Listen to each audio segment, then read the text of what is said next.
Hola cinéfilos, les habla Pepe Bomba y hoy les traigo el cuarto capítulo del test de Turing. Como siempre, asumo que ya han visto las películas, que en este caso será El Hombre Bicentenario, por lo que este video estará plagado de spoilers. No está de más decirle que si no han visto los 3 videos anteriores, no entenderán mucho de este, así que les recomiendo que se den una vuelta por ellos y luego regresen. Les dejaré el link de esos videos en la descripción. Este video estará dividido en 3 partes. La primera será un breve análisis de esta película como lo hemos venido haciendo. La segunda parte les contaré ciertos hechos que han marcado un hito en el tema de inteligencia artificial, pero en la realidad. Y tercero, retomaré el análisis de la película y también hacer una especie de cierre a este ciclo de películas dedicada al test de Turing. Y espero que compartan mis conclusiones, y si no, espero sus respuestas en la descripción. Pues bien, El Hombre Bicentenario es una película de 1999, está dirigida por Chris Columbus y protagonizada por el fallecido Robin Williams, Sam Neill, Emmett Davids, Wendy Crayson y Oliver Platt, entre muchos otros. Este filme está basado en la novela del mismo nombre de Isaac Asimov, algo similar en lo que vimos en Yo Robot. Durante el transcurso de esta serie de videos, es decir, desde el capítulo 1 hasta ahora, hemos ido analizando distintas formas en que la inteligencia artificial puede ir adquiriendo rasgos humanos. Por ello, no es coincidencia que haya dejado esta película para el final, pues en el robot NDR-114 vemos graficada esta evolución de forma muy latente. Vemos cómo una simple singularidad en el sistema operativo de Andrew va mutando hasta darle una verdadera personalidad, incluso sentimientos. Este proceso se muestra de forma tan progresiva que no sabríamos identificar en qué momento deja de ser un simple robot y se transforma en una persona, incluso mucho más compleja que muchos de los personajes de la misma película. La película parte con la llegada del robot NDR-114 a la casa de los Martins, una familia muy bien acomodada. Esta máquina estaba programada para servir como mayordomo, y no deja de ser curioso que se le dé una forma de ser humano, dado que podría haber cientos de diseños mucho más eficientes, pero este punto lo retomaremos al final, en la tercera parte de este video. Ni bien llega a la casa, se le llama Andrew por el parecido de la palabra androide en inglés. Este robot asiste a la familia en tareas caseras comunes, como barrer, hacer aseo, cocinar y trasladar diversos objetos, y cosas por el estilo. Desde un comienzo se puede advertir cómo Richard Martin disfruta cómo enseñarle cosas a Andrew, comenzando por algo tan simple como enseñarle a decir buenas noches.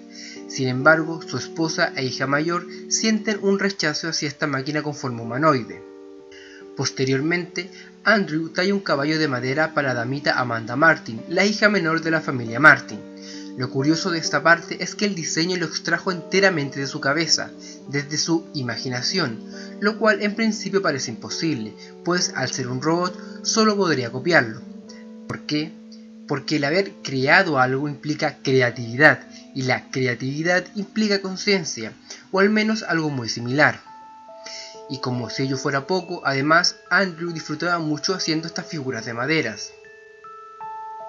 Esto es un error en su programación, y así lo deja claro el dueño o gerente de la empresa, que lo denomina como una anomalía. Sin embargo, Richard sabe que si lo regresa a la empresa, ellos lo formatearían, lo que le produce cierta incomodidad, pues ya considera a Andrew como un ser individual, único y sintiente, por lo que decide conservarlo. También le reduce sus horas laborales y le da ratos libres, en los cuales puede ejercer sus hobbies, como por ejemplo tallar en madera. Por primera vez en la película se hace latente la humanización de Andrew por parte de Richard, ya que además da comienzo a una serie de lecciones en donde le enseñaba diversos aspectos de la vida, como sexualidad, humor, vida en pareja, modales, el significado de la vida y todo ese tipo de cosas. Por el momento solo dejaré en claro que si Richard nunca hubiese visto a Andrew como humano, nada de lo que sí hubiera pasado, pero esa idea también la retomaremos más adelante. Años más tarde, vemos como Damita ya ha crecido, tiene un trabajo estable y su pareja le propone matrimonio. Pero también Damita ha aprendido la humanización de su padre, y el haber convivido con Andrew durante toda su vida ha provocado que lo vea como una persona, producto de lo cual desarrolla sentimientos hacia él, haciéndola dudar si casarse o no. Si bien no es una atracción pasional, sí se siente grata en compañía del robot, por lo que es una atracción más que nada emocional. De todas formas, por lo extraño de la situación, la idea de Damita no prospera y termina por casarse. Otro hito importante es cuando Andrew debe reparar un dedo que se cortó, y él mismo decide que se le hagan mejorías en su rostro, para ser capaz de expresar ciertas emociones que en aquel entonces sentía pero no podía reflejar en su cara. Y tras el matrimonio decide que quiere usar ropa para siempre, denotando que el mismo Andrew comienza a verse a sí mismo como un humano. Esto es una evolución que parte de la falla de su sistema operativo 15 años antes. Así, 20 años después, Andrew es capaz de aprender y filosofar sobre temas tan complejos y humanos como la libertad, razón por la cual le pide su libertad a Richard, quien se la concede. Luego, Andrew abandona la casa y comienza a formar su propia vida, de forma independiente a sus amos, señores o dueños, como quieran llamarlo. Años después es buscado por Damita, ya mucho más vieja, y para informarle que su antiguo dueño estaba muy enfermo y no faltaba mucho para su fallecimiento. Posterior a esto, Andrew comienza una búsqueda de otros androides como él, encontrando solo una, Galatea, pero ella solo era un robot programada, no era un ser individual como él. Pero a través de ella llega a conocer al Dr. Rupert Burns, quien lo ayuda a parecer más humano haciendo cada vez diversas mejoras. Luego de 20 años, Andrew vuelve a la casa encontrando a Damita, ya muy vieja, y a su nieta Portia, hija de Floyd, quien es igual a ella. Así retoma contacto con su familia y lentamente Portia y Andrew comienzan a enamorarse. Hay que tener en cuenta que este proceso va acompañado de las diversas mejoras que sufre Andrew, las cuales lo van haciendo ver cada vez más humano. Tan fuerte es este sentimiento que Andrew llega a modificarse de forma tal que se hace mortal, solo para compartir una vida real en compañía de su mujer, para finalmente ser declarado humano por una corte y morir junto a su amada. Lo que me gusta de esta película es que le da una explicación lógica, aunque siempre pseudocientífica, a los cambios y evoluciones que va sufriendo Andrew, lo cual le da un contexto de realismo, el cual me agradó bastante. En el fondo, esta película explica todo lo que hemos venido hablando sobre cómo una máquina puede llegar a ser humano, o al menos algo muy parecido, y cómo este hecho puede acarrear diversos y complejos dilemas morales, como por ejemplo, si destruir a un robot de la calidad de Andrew se consideraría destrucción de una propiedad o asesinato. La respuesta más sencilla y básica sería la primera opción, es decir, destrucción de una propiedad. Pero si este robot se siente persona, luce como persona y reacciona como persona, recordemos que Andrew podría sentir en la película. Ahora sumémosle que todos los humanos estamos de acuerdo en considerar los objetos. ¿Qué pasa si tenemos que al menos un cuarto de la población son robots, quienes además se consideran a sí mismos como humanos, tal como sucede con Andrew? Desde su perspectiva, nosotros seríamos unos grandes genocidas. Importante recordar que cuando los europeos llegaron a América nos veían a nosotros, los indígenas, como meros animales. Y sí, estoy comparando a los androides con los indígenas, ya que, como los humanos creemos que los robots son cosas, los europeos creían que éramos animales. Del mismo modo, los androides se sienten humanos, así como los indígenas se sentían personas, lo cual era de toda lógica, pues lo eran. Es obvio que esta comparación te parezca absurda, dada la gran diferencia que los indígenas existían en América mucho antes que llegaran los europeos, mientras que los androides los estamos creando nosotros, los humanos. Pero ese es precisamente mi punto. Nosotros como humanidad estamos creando los próximos dilemas morales. Y reitero una idea expresada en mi video anterior. Hay cosas que no deben salir de la esfera del humano. Si bien el mensaje de la película es de amor, aceptación y compasión, mi visión no es tan optimista, y yo la interpreto a mi manera como un llamado de atención en cuanto al peligro de humanizar las máquinas. Pues bien, haremos una pausa en el análisis de la película y pasaré a contarles ciertos hitos de la vida real que marcan un antes y un después en la inteligencia artificial.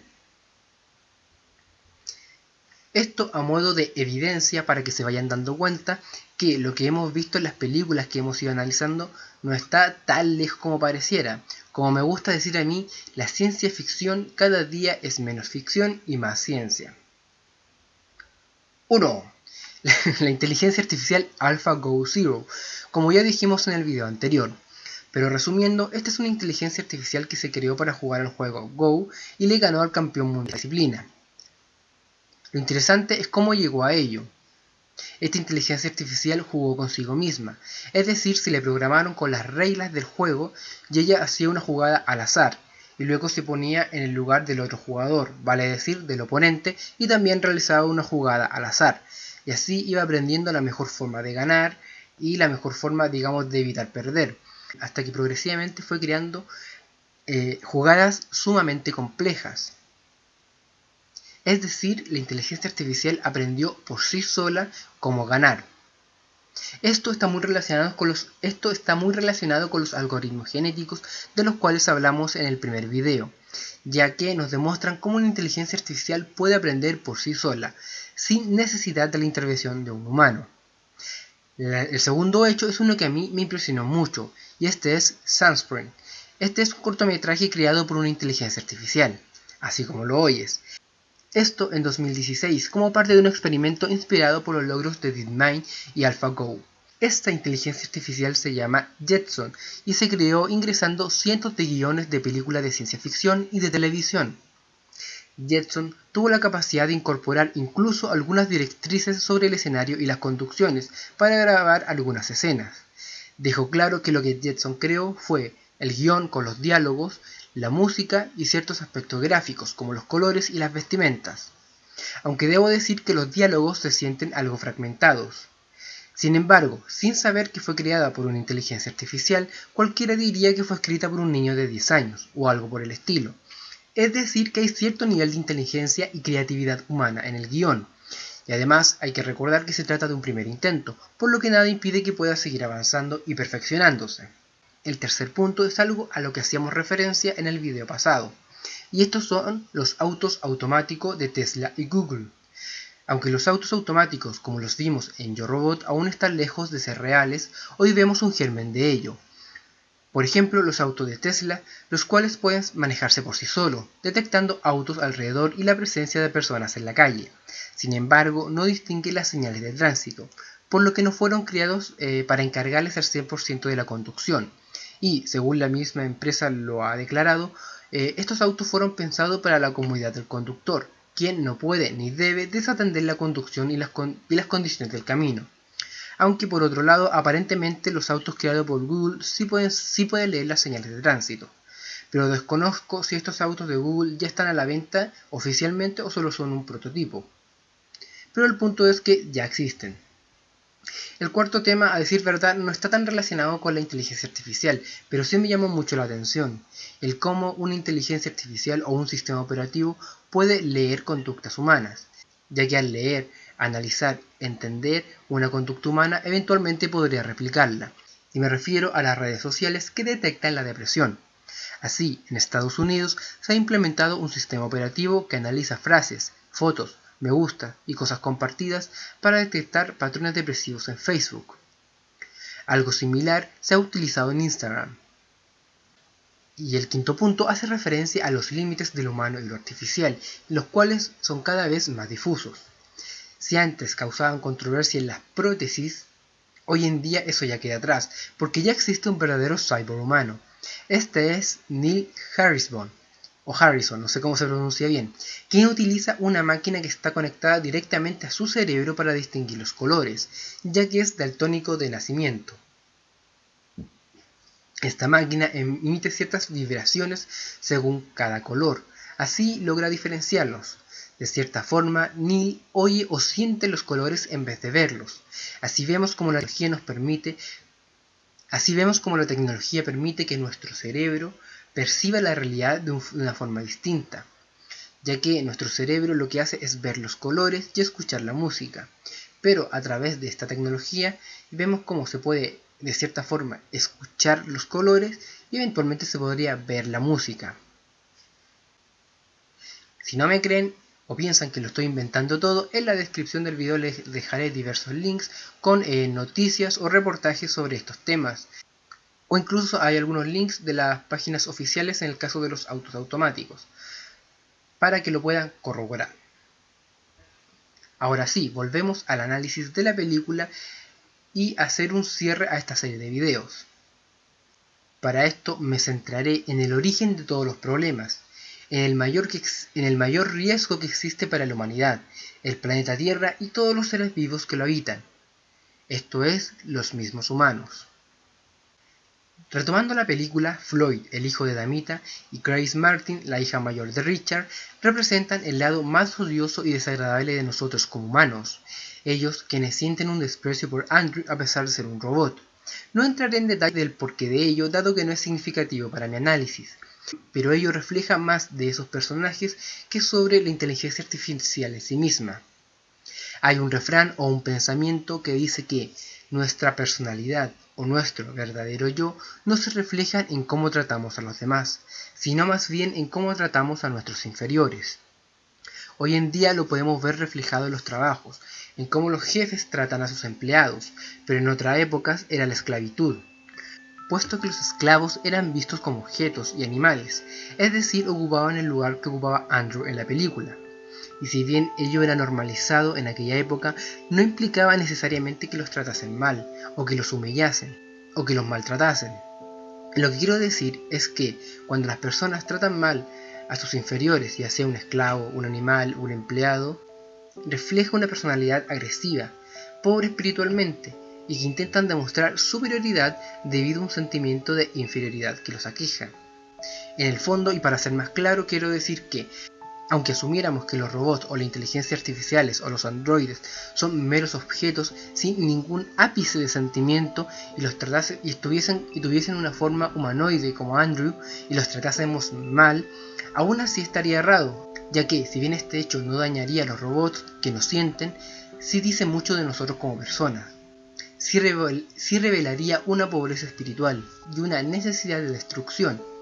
Ahora, por otro lado, vemos a Richard, en quien vemos reflejado el ego de demostrar la superioridad enseñando a otro. Además, Richard cada vez lo quiere hacer ver más humano, es decir, busca ser emulado por Andrew. Sin embargo, cuando Andrew solicita su libertad, él se muestra algo molesto, y ello es lógico, dado que si bien Richard busca la educación de Andrew, nunca deja de verlo como un inferior, como su mayordomo, su aprendiz, como un infante a quien moldear a su semejanza, y es aquí donde radica el ego del ser humano. Y al otro extremo nos encontramos con Portia, quien representa al ser humano humanizando las máquinas en su máxima expresión, dado que obvia todo tipo de razonamiento lógico y se enamora de un ser artificial. Pues bien, al principio de este video les dije que era curioso que habiendo diseños más eficientes se escoja una forma humana para los robots. Ello cobra importancia ahora. Hay algo en nosotros como humanidad que deseamos crear un ser a nuestra imagen y semejanza, como vemos en Richard, quien educa a Andrew a su gusto. ¿Será que nos gusta jugar a ser Dios? ¿O acaso será que nuestra ilusa mente busca un alguien especial y perfecto, y al no hallarlo nos vemos empujados a crearlo? O tal vez ya ni nos interesa ese alguien, y solo nos preocupa estar en compañía de alguien, sin importar si es humano o no. Dejo claro que no hay nada de malo en crear robots para hacer nuestra vida más fácil, pero hacerlos a nuestra imagen y semejanza, piénsenlo bien, analícenlo detenidamente. ¿Qué sentido tiene eso? ¿Cuál es su finalidad? Hay millones de diseños más eficientes. ¿Por qué no los hacemos así mejor? Es difícil pensar una respuesta, porque ella no es lógica. No hay razón para crearlos así, ni mucho menos para darles sentimientos, creatividad o conciencia. No existe ninguna buena razón. No existe ninguna buena razón de peso ni científica, y si esto se hace así, no es por un motivo bien pensado, es un dejo de irracionalidad que nos invade. Un algo ilógico que nos impulsa a reflejarnos en nuestras creaciones, a hacerlos como nosotros y a darles sentimientos como nosotros. ¿Por qué? ¿Por qué darles sentimiento? ¿Cuál es el objetivo? ¿Qué provecho sacamos nosotros con darles conciencia o creatividad? Algo hay que no logro identificar que nos lleva a crear verdaderas réplicas de nosotros. Tal vez la verdadera razón es algo más tétrica, y es que no nos basta que una máquina nos facilite la vida, como los autos o ciertos aparatos que trabajan por nosotros. Tal vez necesitamos darle un rostro humano para sentir cierta superioridad, la misma superioridad que sentían antiguamente algunos hombres sobre sus esclavos, o la superioridad que sienten los maltratadores sobre los animales, o la superioridad que sienten los hombres violentos sobre sus mujeres e hijos. Quizás es querer sentir ese dominio sin la culpa correlativa, pues después de todo solo serían objetos. Quizá, y espero estar equivocado, es una necesidad sociológica de estar por sobre otro humano y someterlo a nuestro antojo. Y claro, si ese humano en verdad fuese una máquina, nadie podría reprocharnos nada. Como verán, todo esto se superaría o se evitaría si es que los humanos llegásemos a un acuerdo sobre poner un límite a las inteligencias artificiales. Pero todos sabemos que no lo haremos, pues nuestro ego, nuestra vanidad y nuestra ambición no nos dejará parar hasta obtener un diseño tan humano como sea posible. Pero claro, uno que no falle, uno que no muera, y por sobre todo uno que esté dispuesto a hacer todo por nosotros.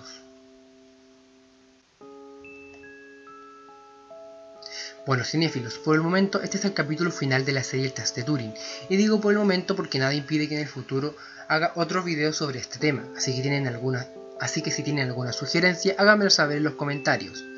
Si les gustó el video, denle like, suscríbanse y compártanlo con sus amigos, y no olviden seguirme en mis redes sociales, Facebook e Instagram, en las cuales estoy activo la mayor parte del día. Como siempre dejo los links de mis fuentes en la descripción, y nos vemos la próxima semana.